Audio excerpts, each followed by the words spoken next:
What's going on, guys? Welcome back to a brand new Call of Duty mobile video, and in today's video we're going to be going over the best class loadouts for Season 7 ranked inside of Call of Duty mobile in order to get you guys the victory. So I'm going to explain a little bit on why my classes are set up the way they are and how you guys can utilize them to their fullest potential. So let's jump right into the loadout screen so we can get a little bit better understanding. So in the class spot number 1, we're going to have the HBRa3. Now, if you guys saw my video from a couple days ago, I made a video on this gun, and I was primarily using this as a respawn weapon for respawn modes such as hardpoint, domination, and TDM. And while this gun is still super viable for this, I think me personally, I've switched this more into an S&D class gun because of its precision and the ability to pick off people from long range. So on the class, we are running the red dot, the quick draw, the extended mag, and the silencer. So the reason we want the silencer is because, like I said, we are using it in S&D, so I don't want to shoot someone all the way across the map and have their whole team know where I'm at. So it just kind of helps me stay hidden a little bit. Extended mag in case I have to pick off more than one person, and quick draw because we're running red dot and we need to run it. We need to zoom in very fast. The J358 is pretty much on all of my classes because it is an overpowered secondary, but I don't really rely on secondaries too much.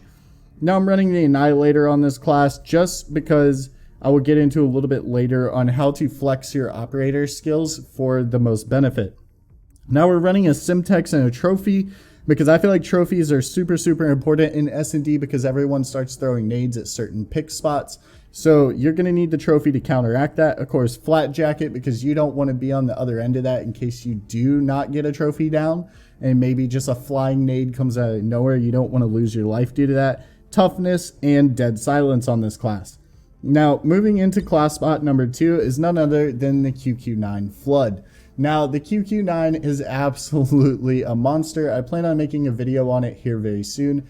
I am almost fully convinced without doing testing that this has got the highest TTK in the game currently. So this gun's an absolute monster. I highly recommend you guys use it, whether it's the Flood or the regular one. They are both extremely good.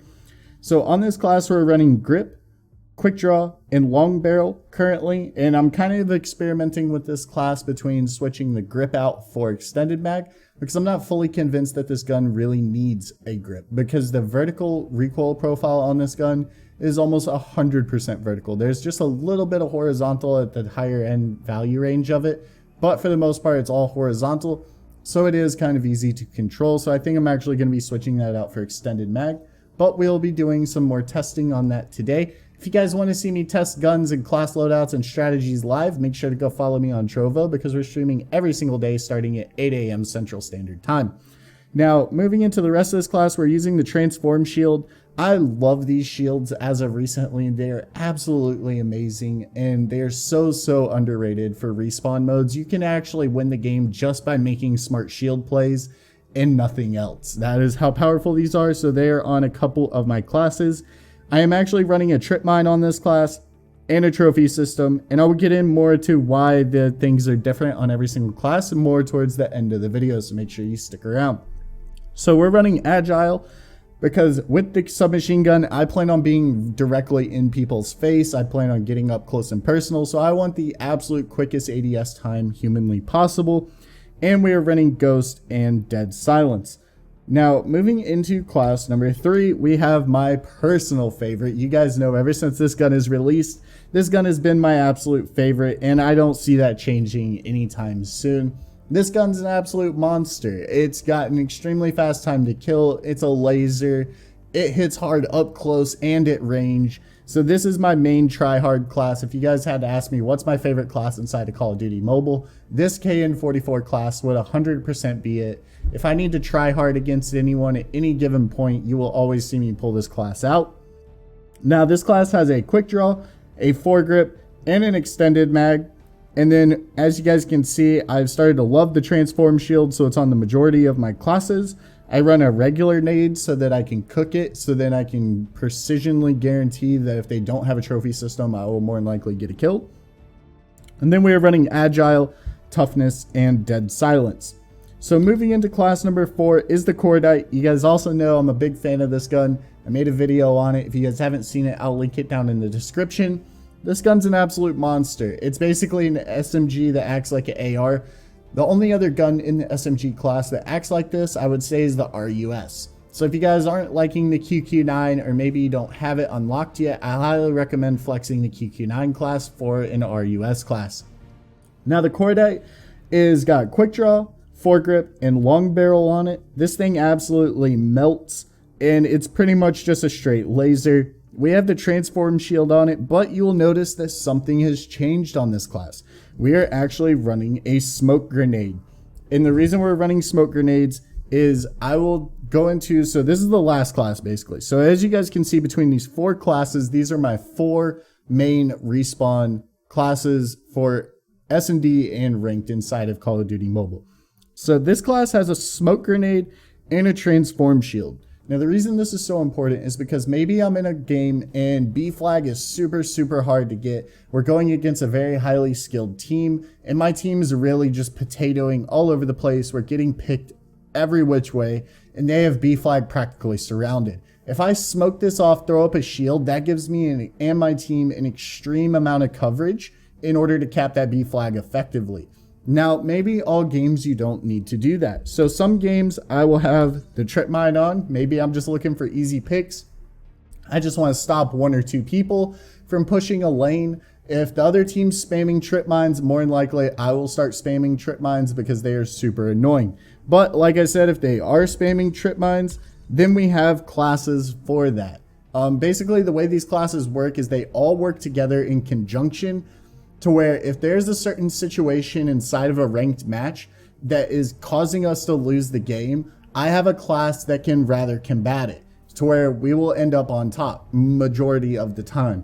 Now, of course, you can't guarantee this, but having the correct classes in your arsenal in order to secure your victory is super important. If you guys just have one base class, same operators, same equipment, same everything for every single class, when something comes your way that becomes difficult, you won't be able to combat it. So say for instance, you guys understand that I like the transform shield a lot. I think it is super effective.